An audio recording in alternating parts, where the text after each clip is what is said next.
are delighted today to have a guest speaker this morning, and it is a wonderful thing. We've got Will Davis. He is the head baseball coach at Lamar University, and so we're delighted to have him and his family here this morning. And if y'all would, go ahead and give him a warm welcome.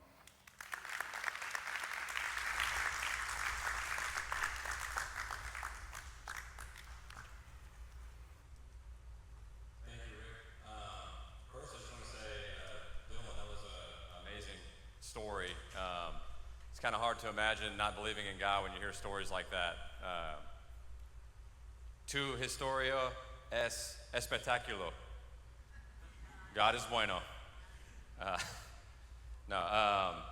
Happy Father's Day, and I just want to welcome my family for coming to support me. My wife Danielle, right in the front row, and Crash, my son, will be the one running up and down the aisles here in a second, and. And my two daughters, Everly and Coco, who have headed off to the fun part of children's church. But when Rick called me in January about this, I said, Rick, I've never done anything like that before. And he said, well, you are a Christian, right? And I said, well, yes, of course. And he said, well, you are an American too, right? And I said, well, yeah, but what does that have to do with anything? And he said, don't you believe in the Constitution of the United States? And I said, well, yeah. And he said, so you believe in the First Amendment, right? And I said, yeah. He said, well, that's free speech, and you'll be giving one in June. No. I'm kidding, that didn't happen. But if you ever take public speaking in college, they tell you to lead with a joke. So, no, it's funny, when Rick did actually call me, it came at a time where I'd been thinking a lot about my own faith and who I am in this whole thing. And I know I'm a Christian. I know I'm a believer. I know I wouldn't be where I am, both where I am in life and mentally, without God and Jesus and that being a driving force, or the driving force in my life, I should say. But I always wonder, in the position that I am in as a head baseball coach of a Division I school, am I living my life as a Christian outwardly enough? And I've been thinking about that a lot in the last year. And it's funny how just as God came into Dylan's life at just the perfect time, that phone call came just a few days after I'd been thinking about that. And man, it's a chance for me to be more outward with what I'm doing.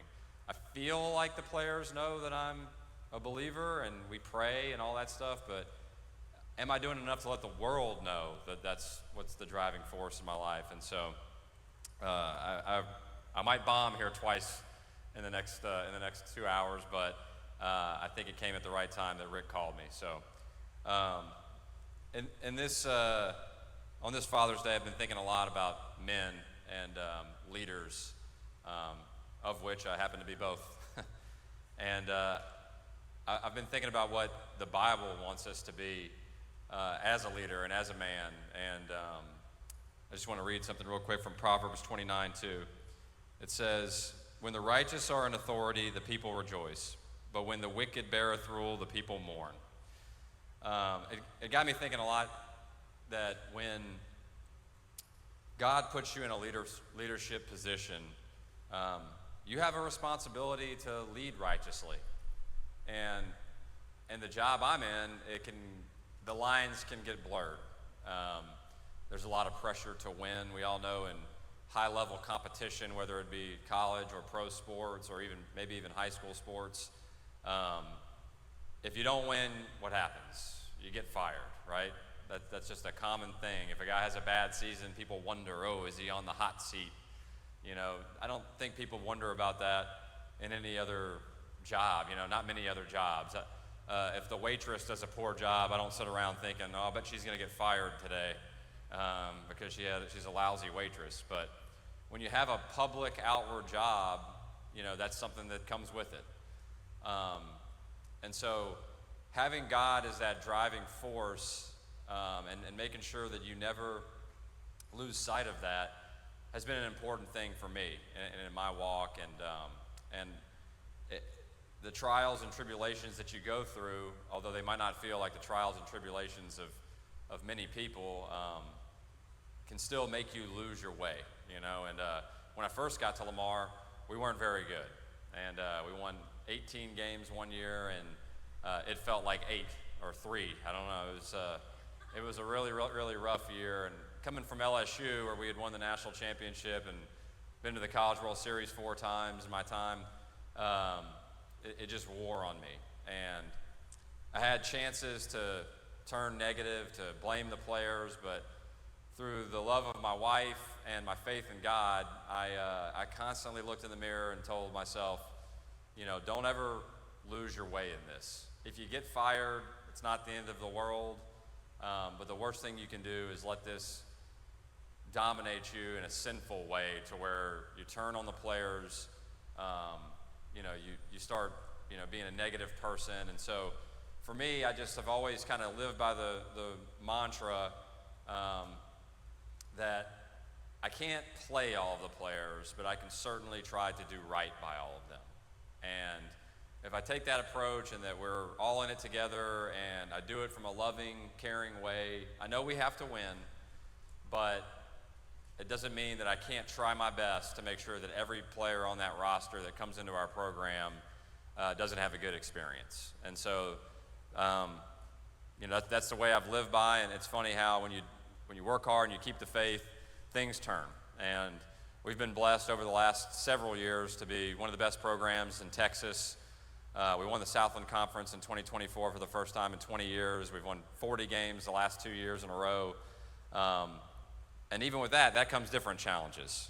You can easily let the success go to your head and say, oh, I'm the man, you know, I'm the guy doing all this stuff. And if you keep that same approach that you have whenever you're losing and you say, okay, you know, God is in control, win or loss, and I'm just riding the wave and I'm trying to be a bigger impact for these players. And it can be such a great tool for, you know, Christianity and for living a great life. I think many people that have played high-level sports will tell you as they look back on their playing careers that they were really a positive thing for the rest of their lives. You know, they teach so many, you know, valuable things like leadership, teamwork, overcoming adversity.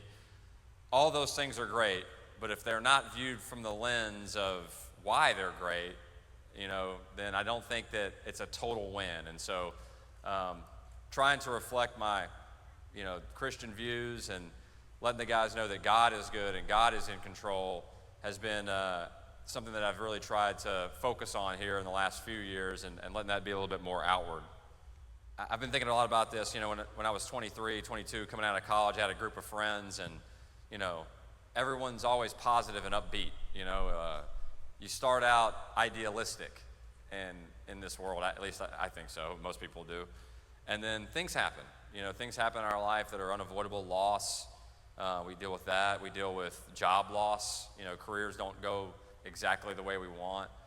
Divorce, you know, and I think people can turn cynically, you know, but those of us that are true believers should certainly mourn those things and deal with them, but we always have to keep that eye toward God and know that being that upbeat, passionate person is really, really key. Because if we're a negative, crusty person, then that reflects poorly on our beliefs, and that's going to drive people away from the faith. And so I've tried to live by that. And Romans 12:11 says, "Never be lacking in zeal, but keep your spiritual fervor serving the Lord." And I think that what that means is just to enjoy life. You know, I try to wake up in the morning and certainly do right by our players, but I try to project positivity. Be nice to the Chick-fil-A workers, you know. If someone cuts you off in traffic, you know, just, okay, whatever, you know, move on. Those things are hard, I get that, but I think it's our job and our responsibility as Christians and as men and as leaders to project that, and if we do that, then others will follow. If the world is filled with nothing but cynics and people that are crusty and all that, then it's not a very good world that we want to live in. And our goal is getting as many people to come to the light as possible is certainly hindered when we are covered. We might believe, but if we're living an outward life that's full of darkness and negativity, then that's not a good thing at all. I also had a great example in my own life from my father. My father was a college baseball coach as well, but he was a Christian college baseball coach, a lot like me. And it's crazy, and this has been one of the biggest eye-opening experiences for me was when I was a kid. My dad was kind of like I am now. His career was on the move up, his baseball career. He was an assistant at LSU. They went to the College World Series several times. He went to be an assistant coach at South Carolina, and they were doing really well there. And he had all these head coaching job opportunities that were coming his way, and he turned several of them down. And by this point, I'm 12 years old, and I'm really into sports and starting to understand the business a little bit and how it worked. And I knew my dad was going to get some kind of opportunity to be a head coach, and he went finally and took, we're from Natchitoches, Louisiana originally, so my dad took the Louisiana Tech job in Ruston, Louisiana, a little closer to home, and he was all excited about it. I was excited about it. We all moved down there, and it went really, really poorly from a win-loss standpoint. He had 3 losing seasons and was fired after the 1998 season, so much so to the point where he didn't really even want to coach anymore and went into the financial sector and did that for the rest of his life. And it's funny, it didn't cause me to lose my passion. I went on to play college baseball and become a coach, and much to his dismay. But it's funny, the whole time, my 12-year-old self certainly thought this, and I guess I kind of just thought and kept this in my head. I thought that at least as a head coach, that my father was a failure. And then in 2022, when my father passed away, I went to the funeral, and of course, and I was blown away. And I wanted to go back in time and shake that 12-year-old kid, and that punk 12-year-old kid that thought his father was a failure, because the overwhelming amount of people that showed up, Major League Baseball players that flew in that had made millions of dollars that he coached, that were in their 50s now, and just completely brought to tears and heartbroken over the loss of their former coach, made me realize, man, all the success and the accolades and the praise are great, but if I don't have that one day, then I didn't do my job.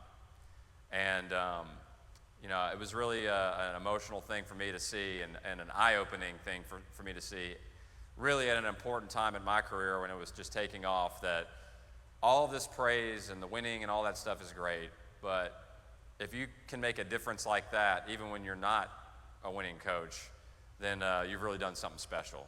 And that's what I strive to do. And I would encourage all of you to do the same thing in your own walks of life. If you're in a leadership position, you can make an impact just like that. And that's what we have to try to do as Christians. And so we'll seek to do that every single day. And this is a big moment for me, because getting out there in the like I said, making myself Christianly outward is really important. And I really want to thank Rick for inviting me to have that opportunity. And thank you so much, guys, for having me. Appreciate it.